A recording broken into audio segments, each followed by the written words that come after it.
Boker Tov, good morning. Today is Friday, Erev Shabbat Chazon, the Shabbat that precedes Tisha B'Av. I want to reflect with you for a moment on a practice that was accepted into many of the Hasidic movements, especially, well, for example, if you ever daven from a Chabad Siddur, something that was introduced to that tefillah from the Ari, from Isaac Luria, the early Kabbalistic teaching, who insisted that when you rise in the morning, when you come into shul, you open your siddur.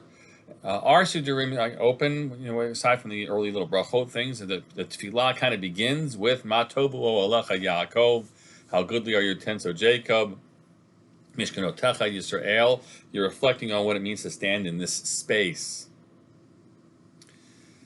But the Ari said, but preceding that, before you say anything else, before you say Ma tovu, a Jew should say the following: Hareini mikabel alai, I hereby accept upon myself mitzvah aseh, shel ve'ahavta l'reacha kamocha, the affirmative commandment of love your neighbor as yourself.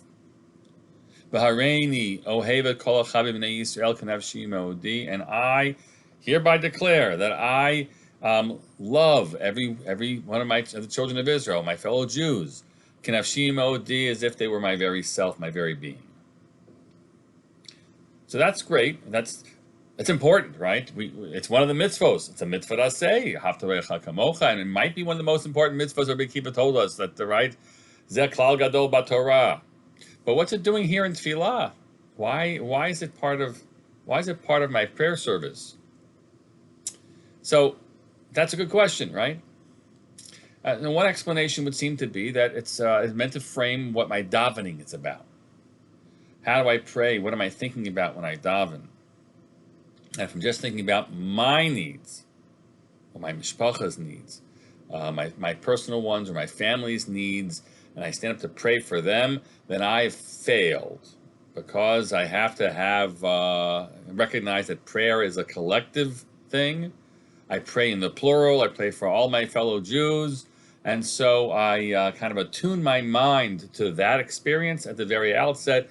Know that you're praying for everyone. That's what you're being told. And I say, okay, I'm here to pray for everybody. And the truth is, if I don't pray for others, then my own prayers are going to be wanting the prayers that I make for myself. It's a very powerful suggestion, and I think it's true. But it would also seem that the essence of this teaching is more in line with what the moment of rising in the morning is. It's not just about how I shape my tefillah, but it's how I see myself as a Jew. And tefillah isn't just about praying, it's about my worship. I worship God in tefillah and in prayer. And it's being made clear that this isn't merely an I-thou relationship, a Uberian, special, intimate thing between ourselves and God, which of course it is. But that's great that tefillah is that, but being a Jew is more than that. And it's not just about the relationship that each of us has with God, but the relationship that each of us has with one another, with I and the other thou, not the Hashem thou, but all the other thous around us. And it's in this context that we recall what the sages declared as they tried to frame and understand the horrors of the destruction of the world, of the Jewish people, that took place 2,000 years ago. And they say that the reason for the fall and the destruction of the Beit HaMikdash was sinat chinam, unwarranted hatred.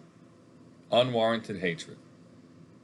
And as I'll explain perhaps in years past, that doesn't mean that, okay, if I have a good list of the reasons why I hate somebody, so that would have been fine.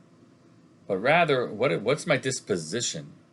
How do I incline myself at any given moment? And if it's basically to be hostile to other people, untrusting of other people, to think only of myself and not in regards to others, that's the core essential problem of sinat chinam. My own read. And ahavat chinam, which Rav Kook speaks about, and he says, why chinam? You have an obligation to love every Jew. I think it means yet. He yet speaks about it. It means that what is my disposition again? towards Jews, and I would expand it beyond the Jewish people, as we'll see the last line of Cook. I think it's there. What's my disposition towards others? Do I start with a generous, loving spirit towards others, or do I not find the capacity to muster that? And V'ahavta l'recha kamocha is a statement. I get up every morning. I said my moda'ani, which has to do with reminding myself of God.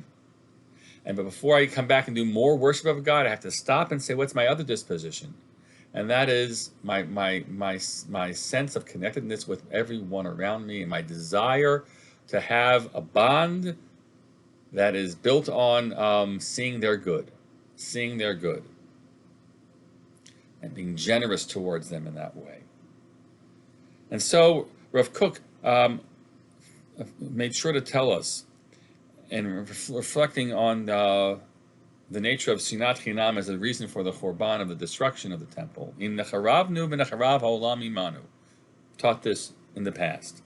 If we were destroyed and the whole world, that's fascinating, the whole world was destroyed along with us, al yidei Sinat Chinam, due to the unwarranted hatred, nashuv lehibanot v'ha'olam imanu yibaneh, we will return to be rebuilt, and the world along with us will be rebuilt too, al yidei ahavat chinam.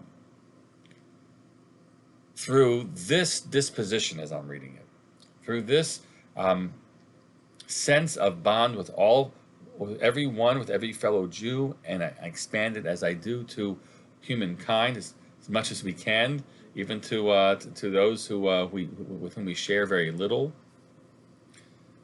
The disposition and the readiness to be loving, to be caring, to be giving. That's the work that I want to do, that you need to do, we all need to do. Here we are on Erev Shabbat Chazon, but it's what we should think about. Think about it over Shabbos, and think about it over Tisha B'Av. What are the ways in which I can expand myself and broaden my capacity to see others in ways which are more generous? That's a bit of work of Avat Chinam, and may we merit through our hands, through each and every one of us, to help bring about a redeemed world. Shabbat Shalom, the meaningful fast. Be well.